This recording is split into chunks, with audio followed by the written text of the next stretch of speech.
ورحمۃ اللہ وبرکاتہ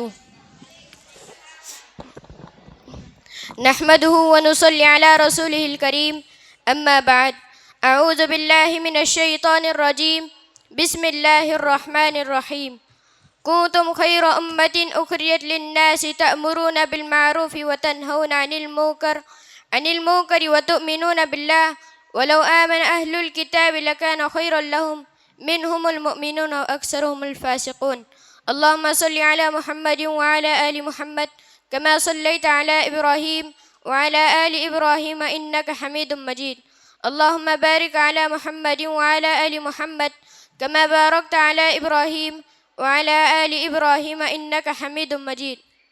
محترم سامعین، بزرگوں، دوستوں اور ساتھیوں، میں نے آپ لوگوں کے سامنے سورہ آل عمران سورہ نمبر 3 کی آیت نمبر 110 پڑھی ہے. اس مناسبت سے میری تقریر کا عنوان ہے دعوت دین ایک اہم فریضہ. سامعین اکرام، اللہ تعالیٰ کا پسندیدہ دین دین اسلام ہے. نبی صلی اللہ علیہ وسلم آخری نبی اور رسول ہے. اب کوئی نبی اور قیامت کی صبح تک آنے والا نہیں ہے. مسلمان مقام نبوت پر ہے.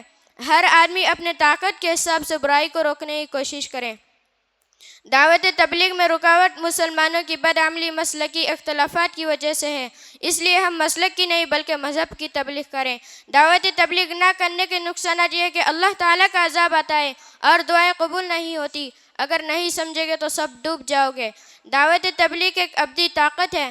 دعوت کے ذریعہ تحفظ ہے. مسلمان مقام نبوت پر ہے.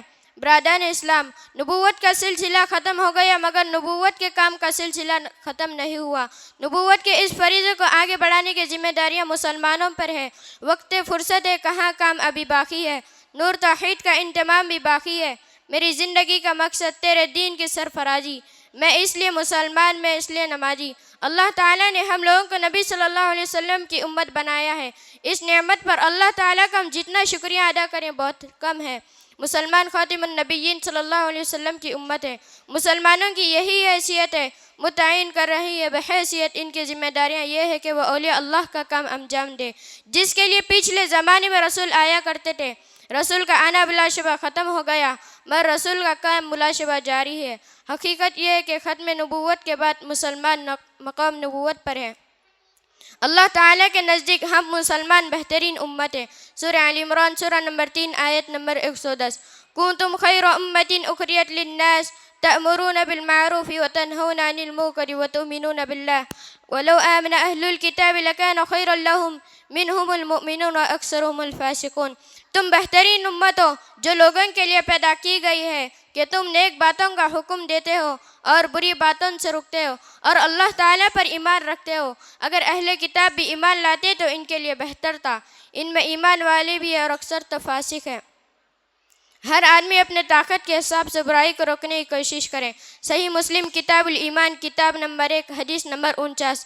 عن ابی سعید خدری رضی اللہ عنہ قال سمعت رسول اللہ صلی اللہ علیہ وسلم من رأى منكم منكرا فليغيره بيده فإن لم يستطع فبلسانه فإن لم يستطع فبقلبه وذلك أضعف الإيمان. ابو سعید خدری رضی اللہ عنہ بیان کرتے ہیں میں نے رسول اللہ صلی اللہ علیہ وسلم نے سنا ہے جو شخص کسی منکر خلاف شروع کام کو دیکھے اسے اپنے ہاتھ سے مٹا دے. اگر اتنی بھی طاقت نہ ہو تو زبان سے روکے. اگر اتنی بھی طاقت نہ ہو تو دل سے برا جانے. یہ کمزور درجے کا ایمان ہے. دعوت تبلیغ نہ کرنے سے اللہ تعالیٰ کا عذاب آتا ہے اور دعائیں قبول نہیں ہوتی. سنن ترمذی کتاب الفتن کتاب نمبر 31 باب نمبر 9 حدیث نمبر 2169.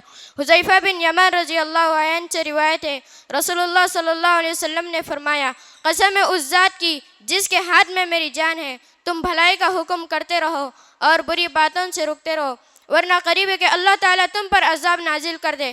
اس وقت تم دعا کرو گے تو اللہ تعالیٰ تمہاری دعا قبول نہیں کرے گا. اللہ تعالیٰ سے دعا ہے کہ اللہ تعالیٰ ہم لوگوں کو دعوت تبلیغ کی توفیق دے. آمین. اے اللہ پوری دنیا میں اسلام کا پیغام عام کر دے. میں اپنی بات کو ختم کرتا ہوں. سورہ فصلت سورہ نمبر 41 آیت نمبر 33. ومن احسن قولا ممن دعا الى اللہ وعمل صالحا وقال اننی من المسلمین. اور اس سے زیادہ اچھی بات کس کی ہو سکتی ہے جس نے اللہ کی طرف بلایا اور نیک عمل کیا اور کہا بے شک میں مسلمانوں میں سے ہوں. وآخر الدعوانا ان الحمد للہ رب العالمین وصلی اللہ علی نبینا محمد وعلی آلہ واصحابہ اجمعین والسلام علیکم ورحمۃ اللہ وبرکاتہ. وعلیکم السلام